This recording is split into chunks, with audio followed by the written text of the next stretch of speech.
Hello students. Today we will study Standard 7th Civics Lesson number 2 Preamble to the Constitution. Today in this video we will learn following topics: Introduction, Sovereign State, Socialist State, Secular State, Democratic State and Republic. Before starting today's lesson, let's recall the topics that we have learnt in the previous chapter. And the topics are: the Constitution is an important document clarifying the rules of administration. The Constituent Assembly made the Constitution of India. Our representatives have to carry out the administration as per the law laid down by the Constitution. Means Constituent Assembly was established in our country, which made the Constitution of India. The Constitution of India is an important document which clarifies the rules, regulations and laws of administration. And our representatives have to carry out the administration as per the law laid down by the Constitution. Now today's lesson is Preamble to the Constitution. Before we study the lesson, we should know what is Preamble. Our Constitution is the fundamental and the highest law of the land. There are definite aims or purposes in making any law. Basic provisions in the law are made after clarifying these objectives.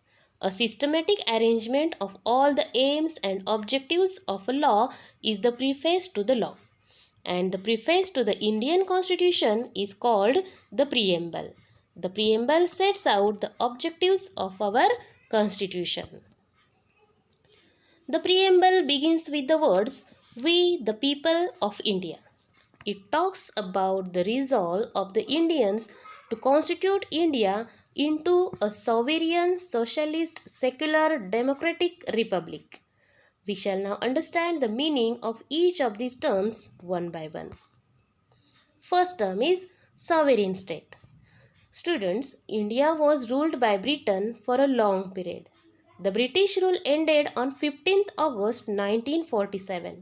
Our country became independent. India became sovereign. We are now free to take decisions as we think fit in our own country. The word sovereign means that a state is not under the control of any foreign power. The most important goal of our freedom struggle was to acquire sovereignty.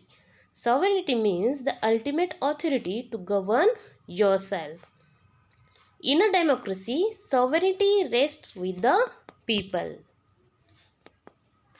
The people elect their representatives and grant them the permission to exercise sovereign authority on their behalf. Thus, the Constitution reflects the principle of popular sovereignty, and the government elected by the people makes laws on behalf of the people. Next term is socialist state. A socialist state is such a state where the gap between the rich and the poor is minimum. All have a right over the wealth of the country.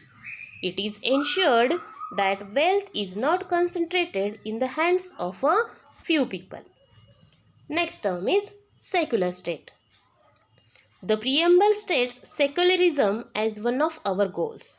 In a secular state, all religions are considered as equal. No one religion is considered to be the state religion. The citizens are free to follow their own religion. State cannot discriminate among citizens on the basis of religion. Next term is democratic state. In a democracy, the sovereign power is in the hands of the people. Government makes decisions and draws up policies in keeping with the people's wishes. Government has to take important financial, social and other decisions to promote common welfare. All the people are not able to come together and take such decisions on a day-to-day basis. Therefore, elections are conducted after a fixed period when voters elect their representatives. These representatives sit in the institutions created by the Constitution like the Parliament or legislature and executive. They take decisions for the entire population as per the procedure laid down by the Constitution. Next term is Republic. Along with being a democracy, we are a republic. All public positions in a republic are elected by the people. No public position is occupied on the basis of hereditary succession. The positions like the president, the prime minister, the governor, the chief minister, the mayor, the sarpanch, etc. are public positions. In a monarchy, these positions may be occupied by members of a single family following the principle of heredity. In this way, students, we have completed all the topics of today's learning. Remaining topics we will learn in next video. Till then, enjoy your study. Take care. Thank you.